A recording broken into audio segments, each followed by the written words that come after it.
Hi అండి. ఒక ముఖ్యమైన విషయం.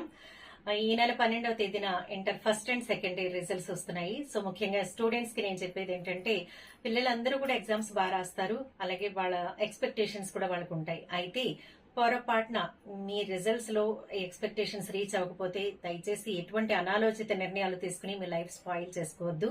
ఎక్కడైనా ఏదైనా పొరపాటు జరిగి ఉండొచ్చు కదా. సో దానికోసం ఆప్షన్స్ ఉన్నాయి.